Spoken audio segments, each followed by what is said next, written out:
வணக்கம். பைபிளை முழுவதுமாக வாசிக்கும் நம் லட்சிய பயணத்திற்கு உங்களை அன்புடன் வரவேற்கிறேன்.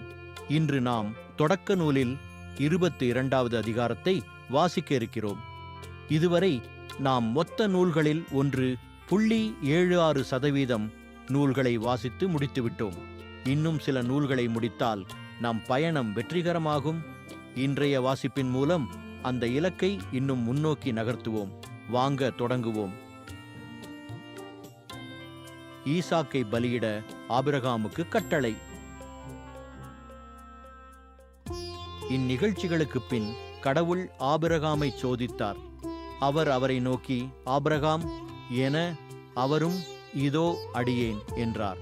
அவர், உன் மகனை, நீ அன்பு கூறும் உன் ஒரே மகனான ஈசாக்கை அழைத்துக்கொண்டு மோரியா நிலப்பகுதிக்குச் செல்.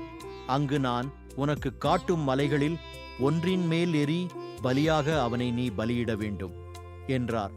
அவ்வாறே ஆபிரகாம் அதிகாலையில் எழுந்து தமது கழுதைக்கு சேணமிட்டு தம் வேலைக்காரருள் இருவரையும் தம் மகன் ஈசாக்கையும் அழைத்துக் கொண்டு எரி பலிக்கு வேண்டிய விறகு கட்டைகளை வெட்டிய பின் கடவுள் தமக்கு குறிப்பிட்டிருந்த இடத்தை நோக்கி புறப்பட்டுச் சென்றார். 3ஆம் நாள் ஆபிரகாம் கண்களை உயர்த்தி அந்த இடத்தை தூரத்திலிருந்து பார்த்தார். உடனே ஆபிரகாம் தம் வேலைக்காரர்களை நோக்கி, நீங்கள் கழுதையோடு இங்கேயே காத்திருங்கள், நானும் பையனும் அவ்விடம் சென்று வழிபாடு செய்தபின் உங்களிடம் திரும்பி வருவோம் என்றார். பின் ஆபிரகாம் எரி பலிக்கு வேண்டிய விறகு கட்டைகளை எடுத்து தம் மகன் ஈசாக்கின் மீது வைத்தார்.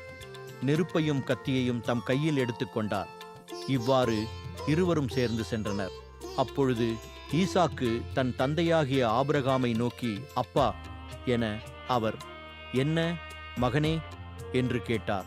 அதற்கு அவன், இதோ நெருப்பும் விறகு கட்டைகளும் இருக்கின்றன, எரிபலிக்கான ஆட்டுக்குட்டி எங்கே என்று வினவினான். அதற்கு ஆபிரகாம், எரிபலிக்கான ஆட்டுக்குட்டியை பொறுத்த மட்டில் கடவுளே பார்த்து கொள்வார் மகனே என்றார். இருவரும் சேர்ந்து தொடர்ந்து நடந்தனர். ஆபிரகாமுக்கு கடவுள் குறிப்பிட்டுச் சொல்லிய இடத்தை அவர்கள் அடைந்தனர். அங்கே ஆபிரகாம் ஒரு பலிபீடம் அமைத்து அதன் மேல் விறகு கட்டைகளை அடுக்கி வைத்தார். பின் தம் மகன் ஈசாக்கை கட்டி பீடத்தின் மீதிருந்த விறகு கட்டைகளின் மேல் கிடத்தினார். ஆபிரகாம் தம் மகனை வெட்டுமாறு தம் கையை நீட்டி கத்தியை கையில் எடுத்தார்.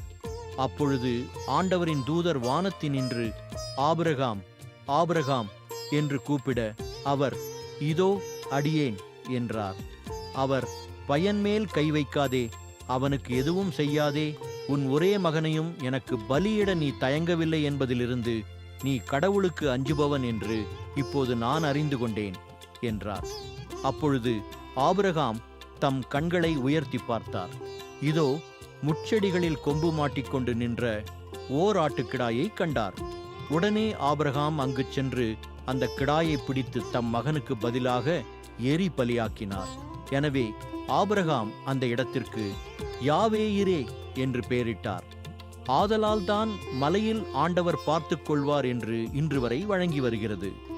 ஆண்டவரின் தூதர் ஆபிரகாமை வானத்தினின்று மீண்டும் அழைத்து, ஆண்டவர் கூறுவது இதுவே, நான் என் மீது ஆணையிட்டு கூறுகிறேன், உன் ஒரே மகனை எனக்கு பலியிடத் தயங்காமல் நீ இவ்வாறு செய்தாய். ஆதலால் நான் உன் மீது உண்மையாகவே ஆசி பொழிந்து விண்மீன்களைப் போலவும் கடற்கரை மணலைப் போலவும் உன் வழிமரபை பலுகிப் பெருகச் செய்வேன். உன் வழிமரபினர் தம் பகைவர்களின் வாயிலை உரிமையாக்கிக் கொள்வர். மேலும் நீ என் குரலுக்குச் செவி கொடுத்ததனால் உலகின் அனைத்து இனத்தவரும் உன் வழிமரபின் மூலம் தங்களுக்கு ஆசி கூறிக்கொள்வர் என்றார். பின் ஆபிரகாம் தம் வேலைக்காரரிடம் திரும்பி வந்தார். அவர்கள் ஒன்று சேர்ந்து பெயர் செபாவுக்கு திரும்பிச் சென்றார்கள். அங்கேயே ஆபிரகாம் வாழ்ந்து வந்தார். நாகோரின் வழிமரபினர். இந்நிகழ்ச்சிகளுக்கு பின் உன் சகோதரன் நாகோருக்கு மில்கா புதல்வரை பெற்றெடுத்திருக்கிறாள் என்று ஆபிரகாமுக்கு சொல்லப்பட்டது. மூத்த மகன் ஊசு அவன் தம்பி பூசு, ஆராமின் தந்தையான கெமுவேல், கெசேது, அசோ, பில்தாசு, இதிலாபு, பெத்துவேல். பெத்துவேல் ரெபேக்காவின் தந்தை. இந்த 8 புதல்வர்களையும் மில்கா ஆபிரகாமின் சகோதரன் நாகோருக்கு பெற்றெடுத்தாள். மேலும் அவனுக்கு மறுமனைவியாகிய இறையுமா தேபாகு, ககாம், தகாசு, மாக்கா என்பவர்களை பெற்றெடுத்தாள். நாம் 1189 அதிகாரங்களில் 22 அதிகாரங்களை நிறைவு செய்துவிட்டோம். இன்னும் சில அதிகாரங்களை வாசித்தால் முழு பைபிளையும் முடித்து விடுவோம். நாளை அடுத்த அதிகாரத்தை பார்க்க சந்திப்போம். நாள்தோறும் இந்த பயணத்தில் நீங்களும் பங்கேற்றால் பைபிளை முழுமையாக வாசித்து முடிப்போம். இது நம் வாழ்க்கையிலும் ஆன்மாவிலும் பெரிய மாற்றத்தை ஏற்படுத்தும். இந்த பயணம் உங்களுக்கு நம்பிக்கையையும் சமாதானத்தையும் கொடுத்தால் இந்த வீடியோவை லைக் செய்யவும் சப்ஸ்கிரைப் செய்யவும் மறக்க வேண்டாம். பகிர்ந்து மற்றவர்களையும் இந்த பயணத்தில் சேருங்கள். நாளை மறக்காமல் வாருங்கள்.